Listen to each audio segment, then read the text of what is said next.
Angel. Woo, I'm having technical difficulties today.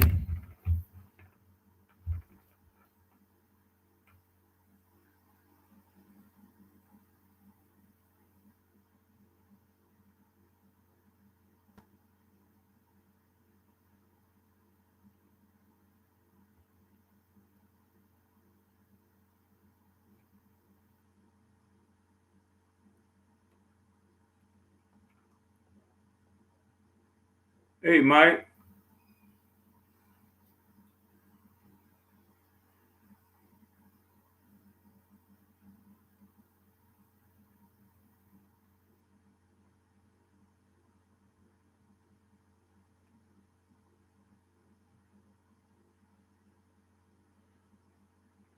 My Facebook Live now is messed up.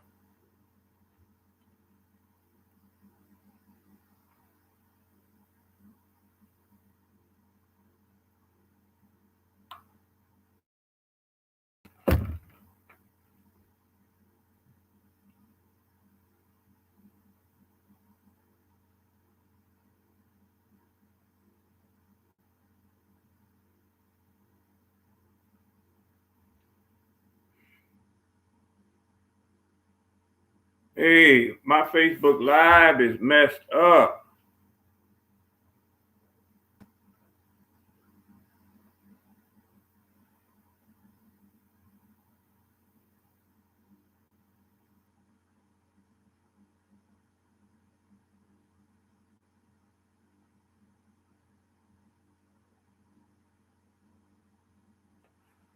Hey, Shirlene.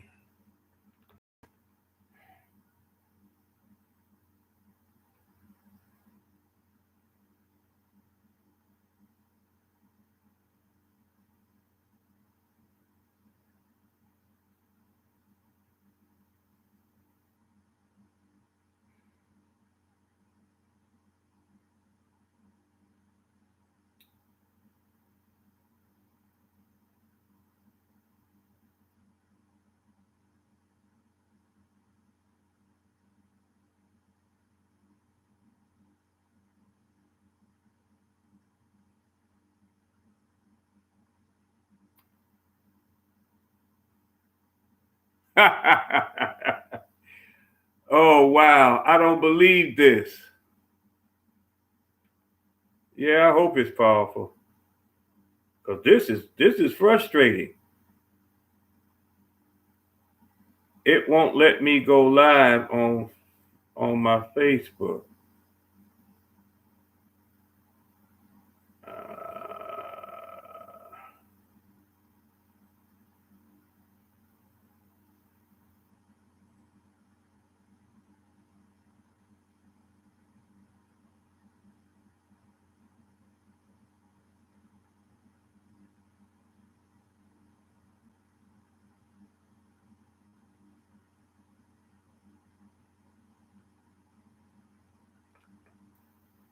Y'all bear with me 2 more minutes. Let me see if I can fix this.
Hey, let me ask you a question. Do you think about...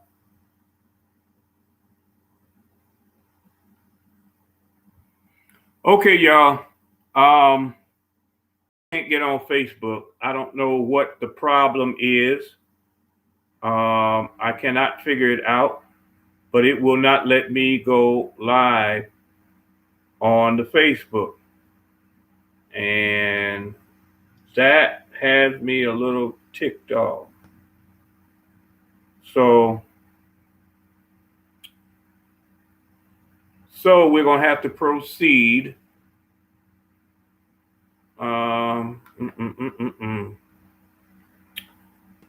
Let me leave a message.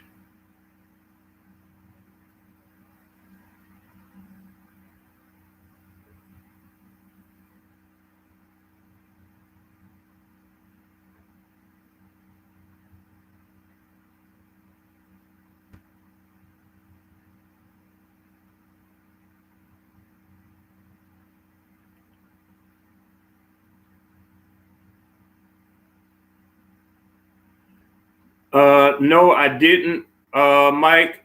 So maybe that'll help. But in the meantime, everybody turn to Luke, the 15th chapter. Luke, the 15th chapter. Luke, the 15th chapter, if you don't mind. Luke, the 15th chapter. If everybody will turn to Luke, the 15th chapter. Yeah, I did. I just did. It's rebooting now on my iPad. So we'll see what happens. It won't. Now, first of all, it started out with problems with the audio, and then it wouldn't let me go to live. It wouldn't. The live wouldn't show up. So I don't know what the deal is. So it has rebooted. So while y'all get Luke the 15th chapter, yeah, I don't know if it's an internet problem.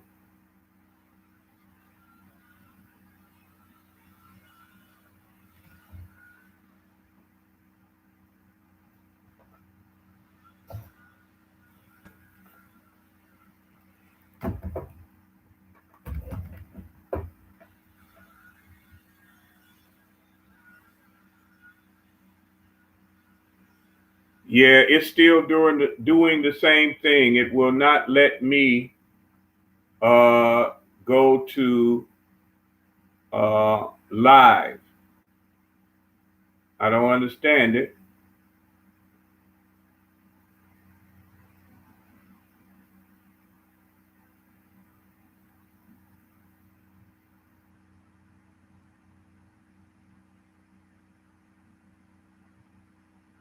Mm. So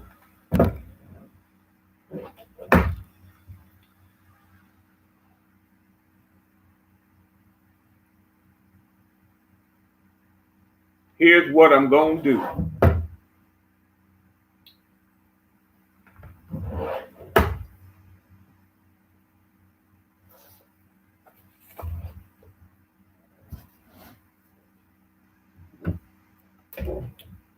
So I'm live instead of on the church's Facebook page.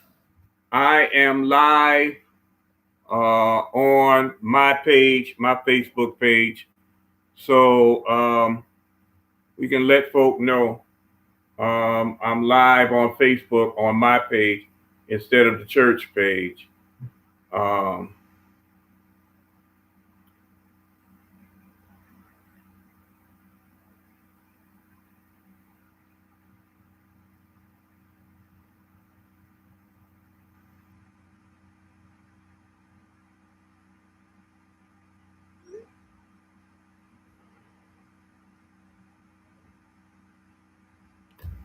All right, y'all ready to get started?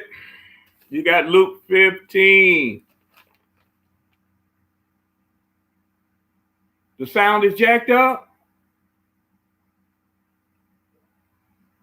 Man.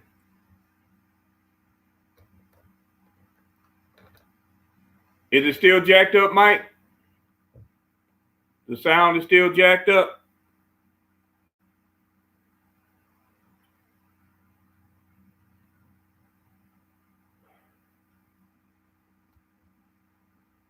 Let's see.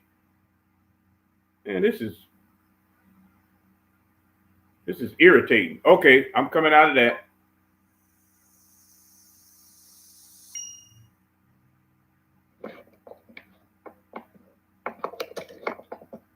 So I'm live instead of on the church's Facebook page.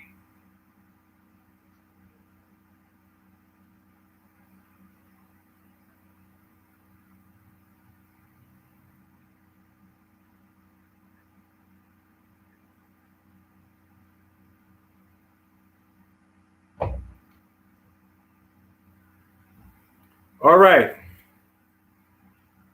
Check me out now, Mike.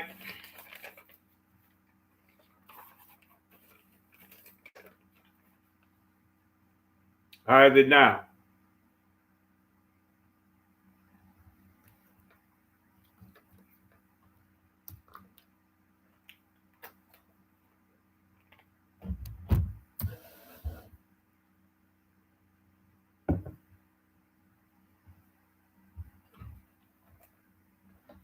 Hello, hello. Hey, Mike, could you check out the my page, my Facebook page? Let me know if the sound is all right.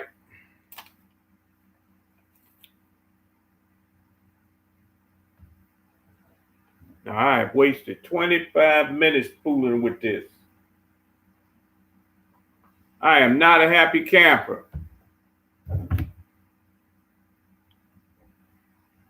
So y'all got Luke 15. Let's get started.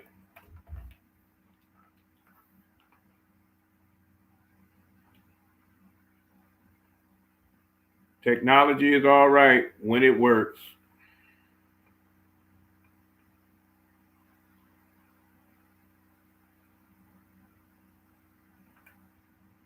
Okay, great. Let's get started. So Luke 15.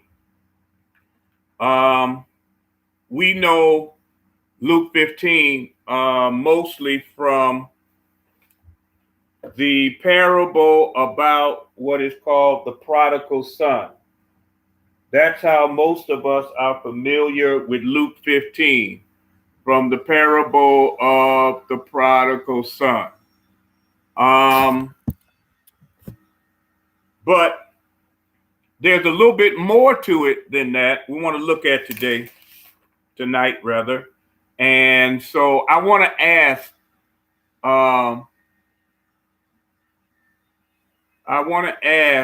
can somebody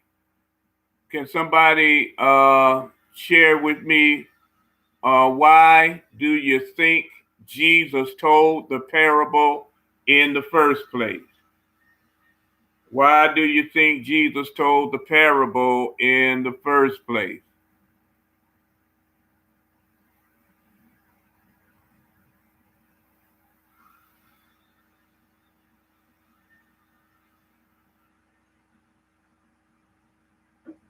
Why did Jesus tell the parable, you think?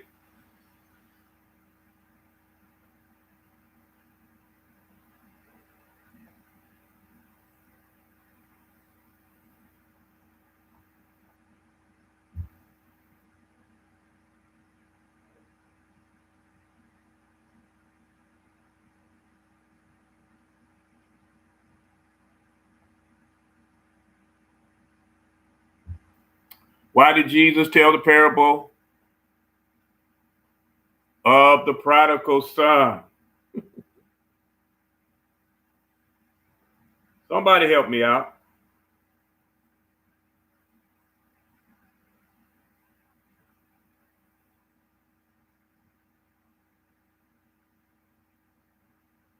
Nobody gonna help me out?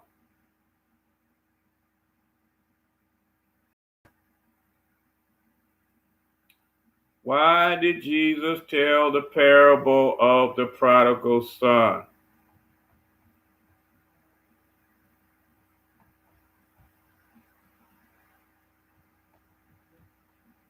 Okay, Charlene, show forgiveness. Anybody else?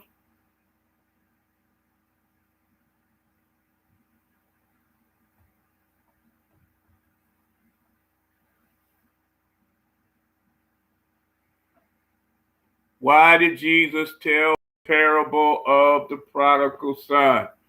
Mike says to show us that Jesus cares about the least of these. That's good answers. Anybody else? Why did Jesus tell the parable of the prodigal son? Hey, Diane. All this, Mike Carson says, all is not lost. That's good. That's real good. Anybody else? Why did Jesus tell the parable of the prodigal son?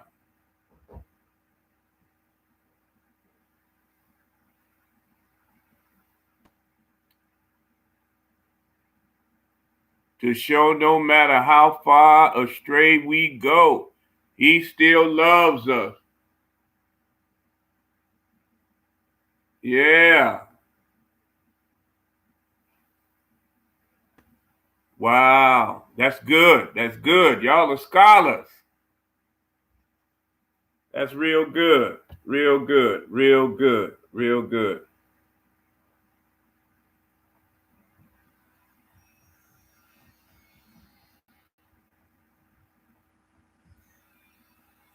So, geez. Angel says it's never too late. Very good. Very good. Well, let me move on because the answer is actually family should not hold grudges but forgive. You go ahead, Charlene. Oh, that's good. Y'all doing good. The answer is hey Gary, how we doing, man? The answer actually is in that first verse, the first and the second verse of Luke 15. Luke 15 starts out with it saying, now the tax collectors and sinners were all gathering around to hear Jesus.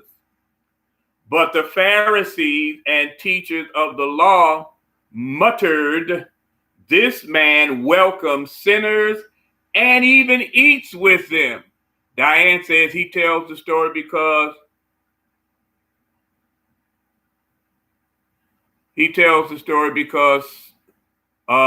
so many people will know the truth, so that people will know the truth. Okay. So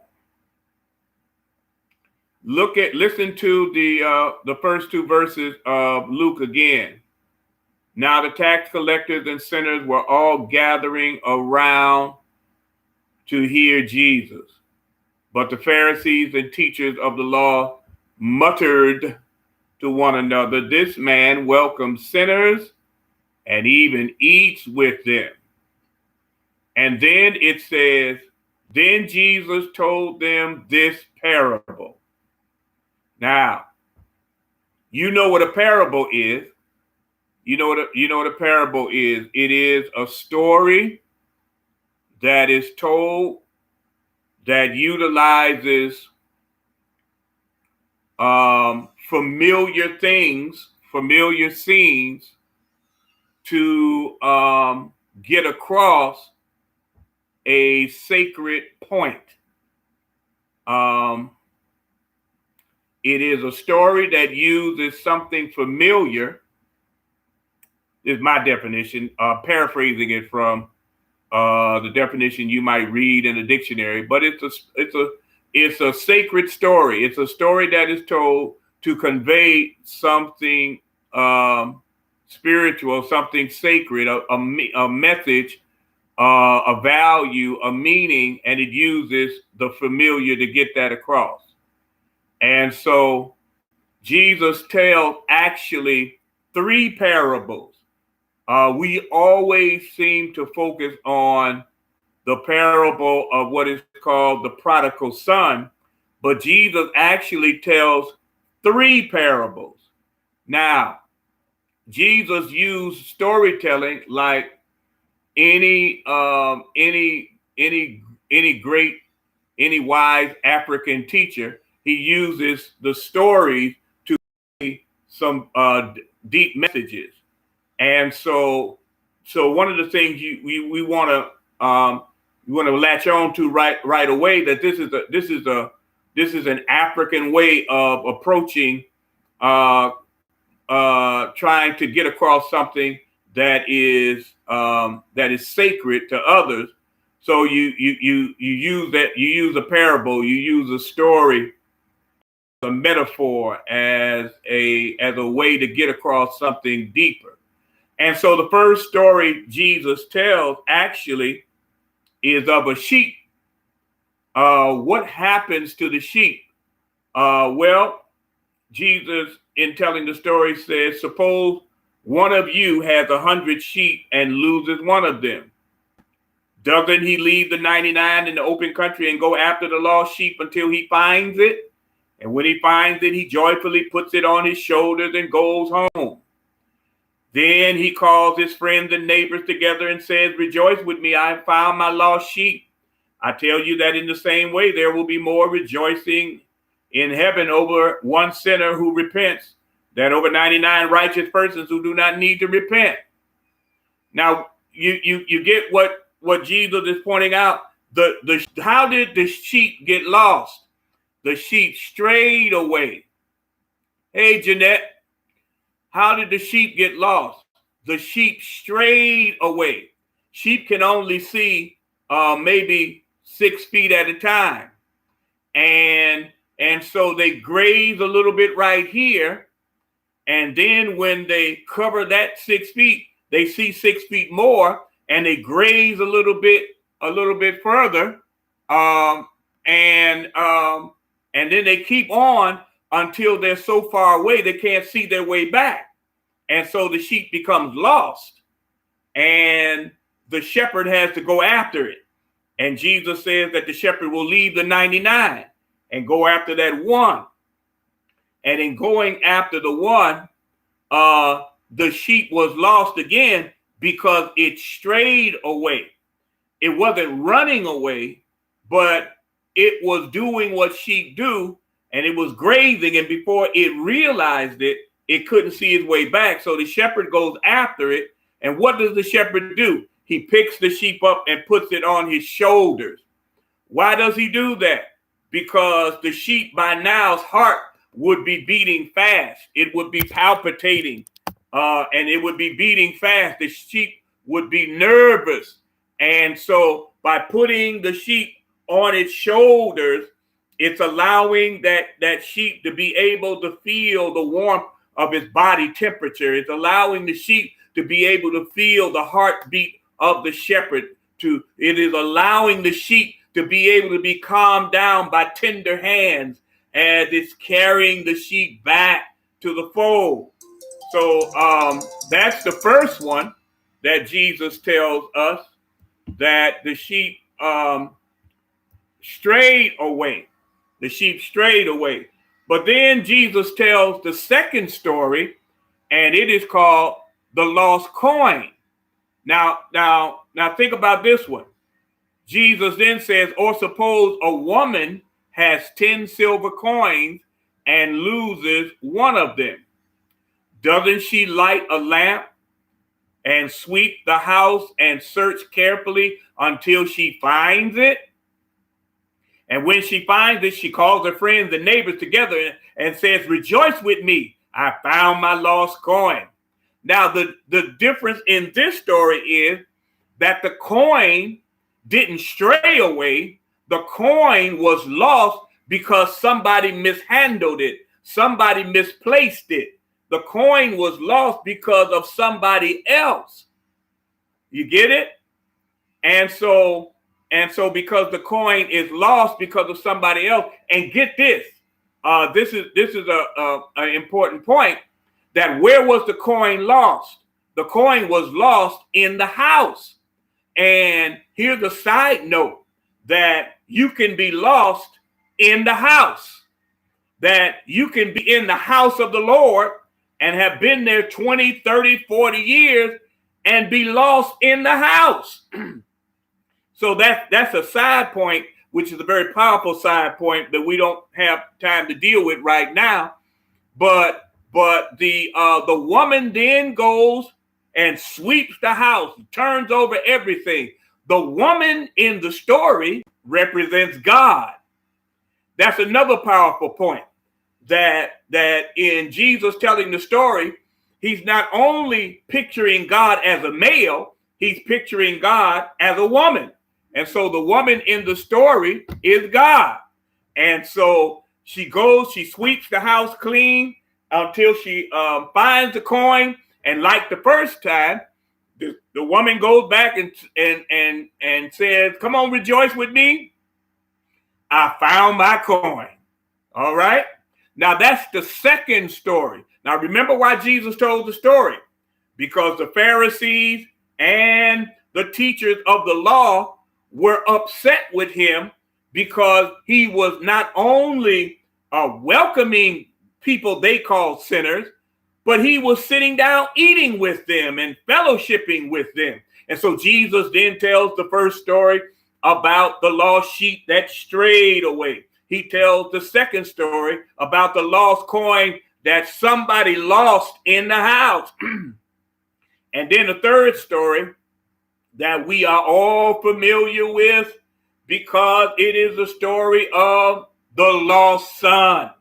And so this story goes into more depth than the other two, because there's a lot more that Jesus is getting across. And so we know the story. This father had two sons. The younger son, this is important, goes to the father and says, "Give me my share of the estate." Now, stop right there. He's asking for his share of the inheritance that the father is leaving to them. Now, you all know that an inheritance is only given when the person that is giving the inheritance has died. So now put the story in perspective of what the people in Jesus' day would have been thinking, that the younger son comes to the father, is leapfrogging over the older son and demanding his share of the inheritance before the father has even died, which means that he's looking at his father as if his father is dead. He's treating his father as if his father is dead. So this really, for the people that would have been listening to the story, or the people that Luke would have been sharing the story with, it would have begun to enrage them, that the disrespect and the defiance of this younger son, hey Isla, of this younger son, to dare demand his share of his inheritance while the daddy was still alive, and even leapfrog over his older brother.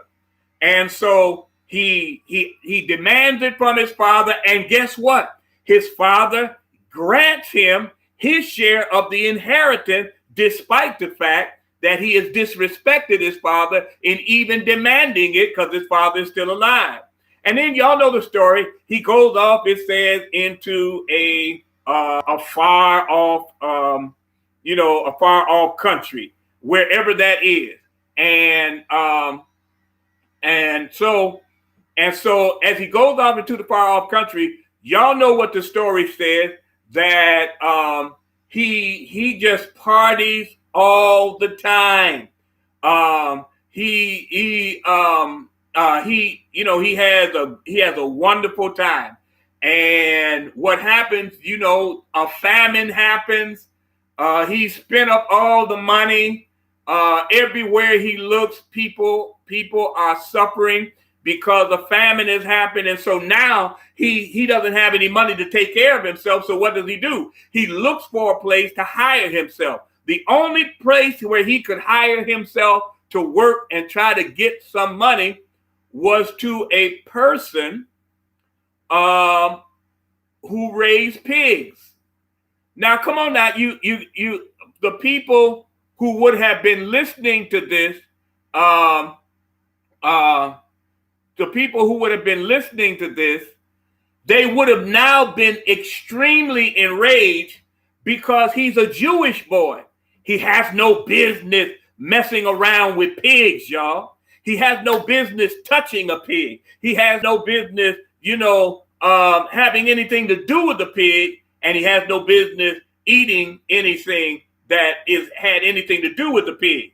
And so he hires himself out, and he gets so low down because he can't feed himself. He gets so hungry. He's barely making anything. His stomach is growling, and it says what the pigs were eating, he began to think about eating himself. I mean, what the story is saying is the boy has fallen so low, he is lost. And what does lost mean? It doesn't mean you don't know your address. It doesn't only mean you don't know your address. It means you don't know who you are. It means you don't have a clue as to who you are. It means you have either forgotten or you never knew who you are. He's lost. He disrespected his daddy. He disrespected his older brother. He took a share of the inheritance that was not due him until his daddy died. He took it and then he blew it all in partying. And then the lowest he can go, he hires himself to a pig farmer, and he is so low that he wants to eat what the pigs are eating. But y'all know the story. All of a sudden, at his lowest point, he comes to himself. Now, in the first story, the shepherd goes after the sheep that strayed away. In the second story, the woman sweeps the house and turns over everything until she finds the lost coin. In the third story, nobody goes after him. In the third story, life beats him so badly that he comes for himself as he comes to himself. Ooh, that's rich. Nobody comes after him. He has to come to himself, and then he has to come for himself.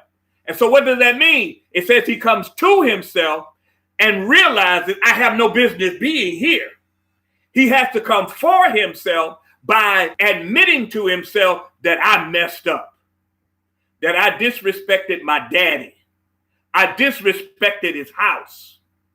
And so then in coming for himself, he realizes I have to go back humble. And in fact, I'm not going to go back and demand anything. I'm going to ask to be treated like a servant in my father's house. Because a servant in my father's house is treated better than I'm being treated right now. And so y'all know the story. He rehearses his apology. He rehearses it and he says, Father, I have sinned against heaven and against you. That's an important footnote, that when we mess up and when we do someone wrong, we also did God wrong. He apologizes to God first. I've sinned against heaven and I've sinned against you. I am no longer worthy to be called your son. Make me like one of your hired servants. He's going back to his father's house and he is rehearsing his apology. And as he is coming into the boundaries of the area where he lives. It says that the father saw him while he was a long way off. How did he know that was his son? It could have been the gait of the walk. When you know your children, or when you know your family, or when you know those that are closest to your heart, there is something about their presence that is recognizable, even if you can't see their face to make it clear. And his daddy recognized the gait of the walk, the frame of the body. The daddy recognized that it was his son. And so his daddy did something that was disrespectful for a Jewish man. His daddy ran to his son. He ran to his son, and it says he threw himself on his son. Now, why is that important? Dr. John Kinney had pointed out years ago that because the son disrespected his father and demanded the inheritance before his father had died, the people in the community, because it would have been a small community, similar to Gary or East Chicago or the south side of Chicago, in some parts, it would have been a small community where everybody knew everybody. And they would have known that this son did something disrespectful to his father. Therefore, he deserved to be stoned to death. And so his father running out and throwing himself on him is saying to those in the community who had a right to stone the son, because the son disowned the father. And when he disowned his father, he disrespected the entire community. The community could have stoned him to death. And so his father threw himself on his boy. And his father was saying, you cannot stone him unless you stone me first. And so his father throws himself on him, y'all. And then his son begins to repeat the words that he had been rehearsing. And his father doesn't even let him finish with his little speech. His father says, quick, bring the best robe. Put it on, my son. The best robe. He's a member of the family. Put on the ring. He's an heir. Give him sandals on his feet, because he is somebody that is valued. And so then his father says, get the fatted calf. We're going to have a party tonight. And they began to celebrate. They're eating and drinking, and they are celebrating. And we know the story. Generally, we'll stop right there. But the older son, he comes up to the father. Well, he refuses to go into the party. And his father comes out and says, come on in. Your brother is home. Let's celebrate. And the older son is bitter and judgmental. And he says, I have been slaving for you all of these years. I've never disobeyed an order. Yet you never gave me a young goat. You never let my friends gather and celebrate. You never provided that for us. But this son of yours, who squandered your money with prostitutes. Now remember, the text never said the boy used the money on prostitutes. How did this older son know anything about that? That's a footnote we'll deal with another time. But he says, your son has squandered the money on prostitutes, comes home, and now you killed the fatted calf. And the father says, my son, you're always with me, and everything I have is already yours. But we got to celebrate, because your brother was dead and is alive. He was lost, and now he is found. Why did Jesus tell the story? Jesus told the story for what you all were saying. He told the story to show that it's important to rejoice when something good happens to somebody else. It's important to rejoice when somebody who was lost finds their way home, not to a destination, but a destiny. not to a particular location lost, but a mindset. They come to themselves. They realize how precious they are.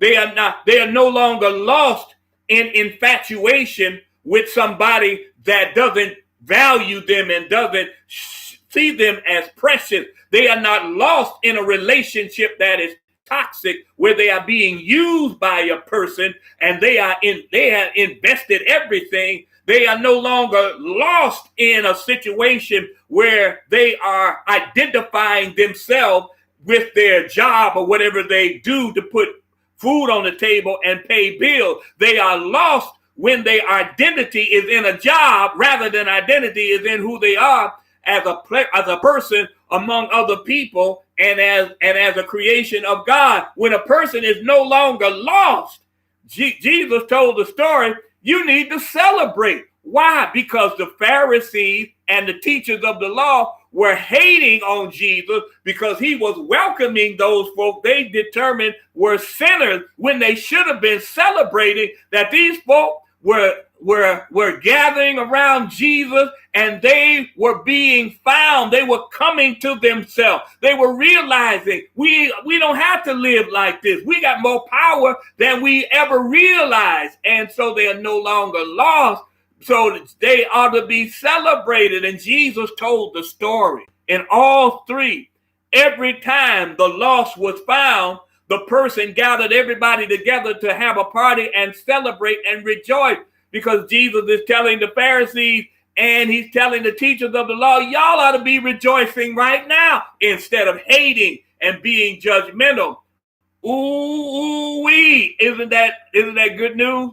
Jesus told the story so that we would rejoice over anybody that had anything good happen to them.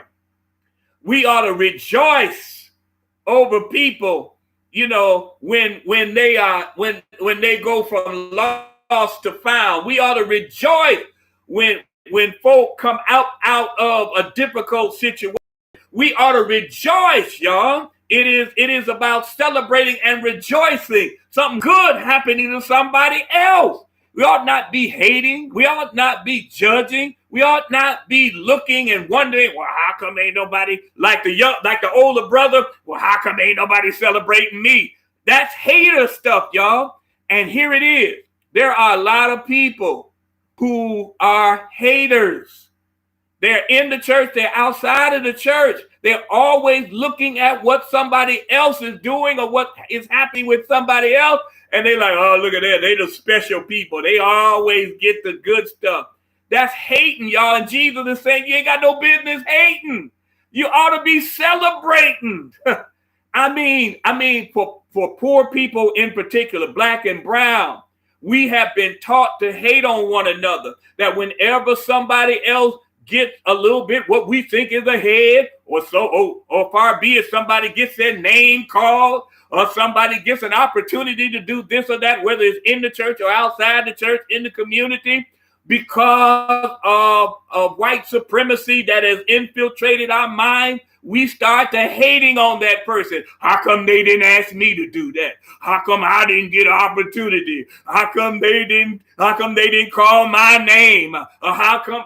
And Jesus is saying, and he's talking to poor black people, and he's saying we got to get the white supremacy out of our mind that keeps us hating on one another instead of celebrating together. This story, you know, we think the story is real complicated, and why Jesus told it. Jesus told the story, and it's not really complicated, but it is quite important and significant. It's because the Pharisees and the teachers of the law were hating, and they represented the older brother. They represented the older brother in the story.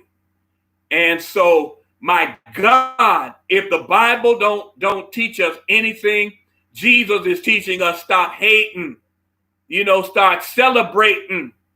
In fact, notice what the father said to the older son. The older son is complaining and ragging on his brother. And the father says, look. Now you got everything. It's already a done deal. But you need to stop hating and come in here and celebrate, because your brother was dead and now he's alive. He was lost and he's found. In other words, the father wouldn't put up with the older brother's hating. The father cut him off. That's another lesson in here. Stop letting folks dump on you about what they don't like and who they don't like and who they upset with and what story they got to tell about somebody and what hurt they got or whatever. Stop letting people dump on you. You know, you stop it by saying, you know, you ought to be celebrating. That'll stop them from dumping on you. I'll tell you that right now. But also you'll be conveying what Jesus is telling the story about. You know, help folk come to themselves. Now get this. The son that, remember, the sheep strayed away. The coin was lost because somebody lost it. But the son walked away. The son walked away from an inheritance that he thought he had, but it was more than money. But the real prodigal, the real lost one, was the older brother who was at home. The one who thought he was better than. The one who thought he was better than the younger brother because the younger brother had just done something so wrong. And it was, but the older brother thought, well, I didn't do what he did, so I'm better. Ain't nobody better. And in fact, the person that thinks they can judge somebody else that based on what they think they see and think they understand, they're the real lost ones. In the story, the real lost one was the older brother. Are you all following this with me? So yeah, this is a powerful story. Now, I want to close it with this, and I want to close it with this. Y'all remember Good Times, and there was an episode of Good Times where JJ got engaged to his prom date. Y'all remember that one? JJ gets engaged to his prom date. And James and Florida, they disapprove. They are upset. They are disappointed. And so JJ and his prom date, Diana, they run away to elope. Y'all remember this? And JJ doesn't know it, but Diana is addicted to heroin. And so in the rush, JJ thought he was taking Diana's purse, but he took Thelma's purse. And so they get to this hotel, and Diana is asking for her purse because she says it's got her medicine in it. And when they open the purse, they realize it's Thelma's purse, and her medicine, quote, her dope, her heroin is not in there. And she goes through, and she's going through withdrawals, and she's going through the pain, and she has this meltdown. Y'all remember? She has a meltdown, and she hightails it out of the place, and she leaves and flees the hotel, flees away from JJ because she's going through withdrawals and she has this meltdown. And JJ is now thoroughly humiliated. He has disrespected his parents. He has defied his parents. But even in his humiliation, he calls his parents, and get this, he calls them Collect. Y'all remember that? He calls his parents Collect, and they accept. So some of y'all don't remember, Angel don't remember this, but they used to be payphones all over the place. So you stop on the corner, they would be a payphone, and you could pick up a payphone and you could call somebody Collect, and then they would then have to accept the Collect call. Well, Florida and James accept the Collect call, and they tell JJ, Diana's a drug addict. She's addicted to heroin. And JJ says, I know. And JJ, in all of what he did, he disrespected his parents. He defied his parents. And despite all of that, despite the worry and the stress and the broken trust that his parents experienced, you remember what they did. They not only wanted him to come back home, but they begged him, JJ, just come home. None of that matters.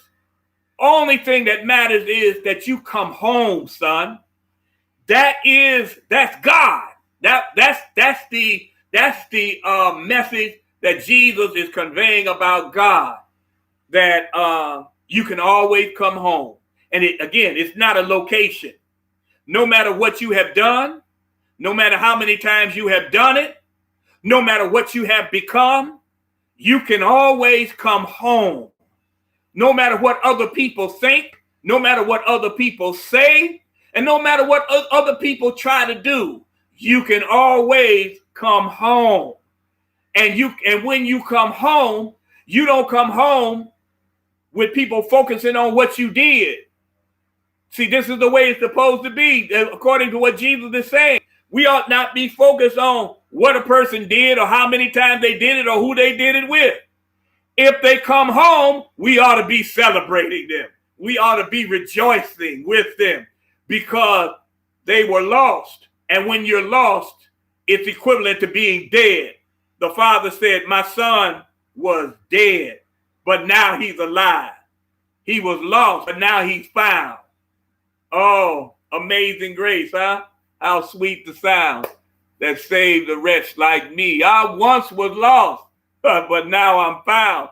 I was blind, but now I see. Oh, my goodness. The story has so much in it from our African tradition about family and community. That's kind of what I was getting at when I was talking about my daddy and in the sermon Sunday. And I mentioned about how my bike got stolen. And when we found out who stole it, my daddy walked with me down to the boy's house. And he told the boy, I need my son's bike back.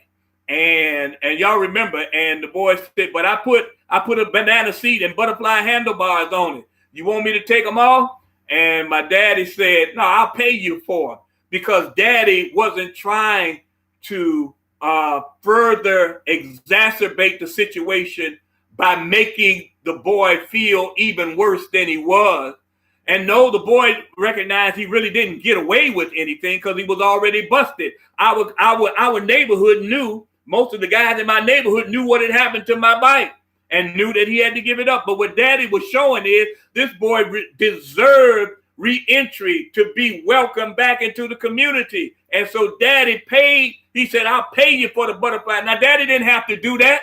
It was my bike. Daddy had bought the bike. Whatever was on the bike belonged to my daddy. My daddy could have just said, no, you put it on there. It's now mine. I'm taking it. And you should have, and you'll learn next time. But no, daddy showed a way of healing in the community. And so, and guess what? Other people of my peers, they heard what my daddy did. My daddy had a lot of respect in the community because of the way he treated people, that no matter what you have done, no matter how many times you have done it, no matter who you have done it with, you can always come home. When you come to yourself, you can always come home.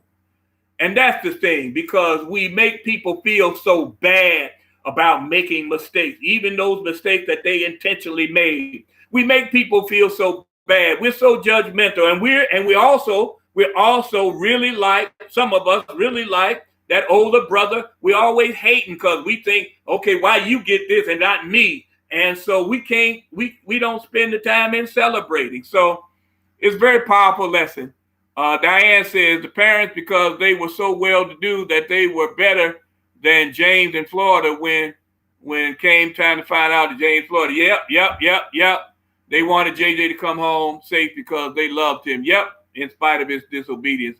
It's very powerful. Oh yeah, it is extremely powerful, y'all. I hope this has offered something. Jeanette, Pastor Jackson, some of us are now lost because of the pressure of the pandemic, the things we're not familiar with, but we have to trust and believe God for all things. Thank you, Jeanette and Charlene. Why didn't his older brother ask for his part? Or did the older brother not ask because he knew that wasn't protocol? Yeah, I mean, you can't ask for an inheritance before the person downright disrespectful. If you're without sin, cast the first stone. Thank you so much. That's powerful. Well, I hope it shed some new light on an old story that we have heard, umpteen time. That there are nuances in this story that made it extremely tension packed. The nuances of the boy, actually disrespecting his father and could have been stoned by the community, and his father going out throwing himself on him. That's a very powerful piece right there.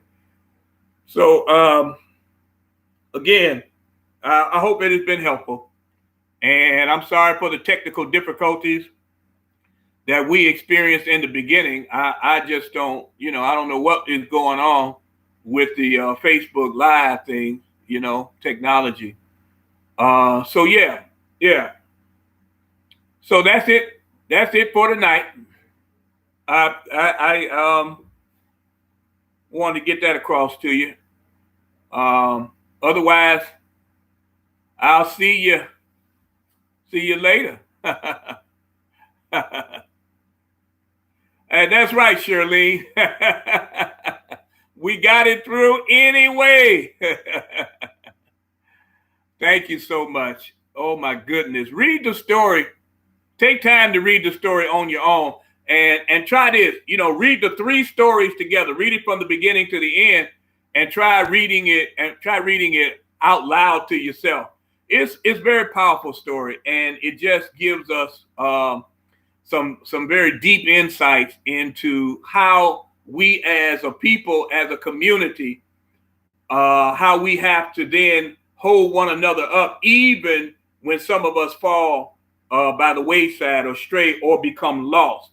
Remember, lost is not a geographical destination. Lost is not a geographical destination. Lost is a theological, it is a spiritual, it is a psychological situation. It is a disconnect. They call it a cognitive disconnect, where we don't either know who we are, we have forgotten who we are, or we have disowned who we are. And so we as Black folk in America, this is a very challenging thing. Like this prodigal son, some of us don't know who we are as a people. And so we think our history starts in slavery. And that's a lie from the pit of hell.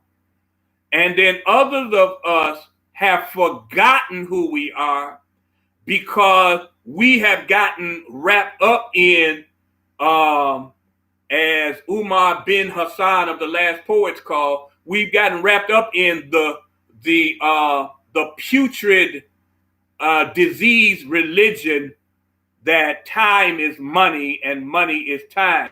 And so we've gotten wrapped up in trying to make money, and so we have forgotten who we are.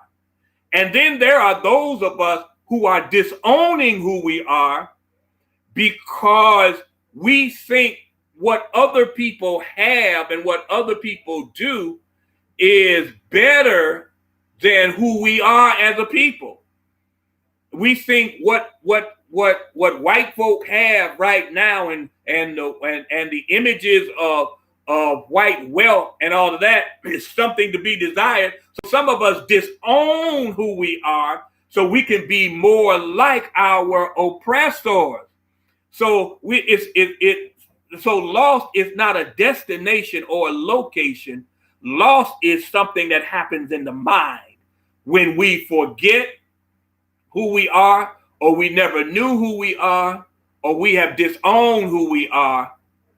And therefore, in being lost, we are then disconnected from the Creator. You cannot be a person that either forgotten, didn't know, or disown who you are and then have a relationship with God. Not a real true relationship. You can confess Jesus Christ, you can be in the church and all of that, but you still be lost. Because unless you are, because God made you. If you disown, if you don't know who you are saying, I really don't know who God is. So it's very important to know who you are is to know whose you are. And so lost is not a destination. Lost is a destiny, being found. And so as the stories that Jesus told, you can be in church 30 years and still be lost, like the lost coin. All right, y'all. We're gonna leave it at that. Read that Luke 15 over a couple of times. Read it out loud and then read it silently to yourself. And read it slowly and try to read it from a couple of different translations. So read it from King James and read it from NIV, but also read it from the Message translation and read it from the Contemporary English version. Read it from some different translations. All right, y'all. That's it. We're gonna wrap it up right there. And thank you for being patient with our technical difficulties. But I thank God that your prayers got us to get through. So y'all be encouraged, and I'm so glad the tomb was empty. I'll catch you later. God bless.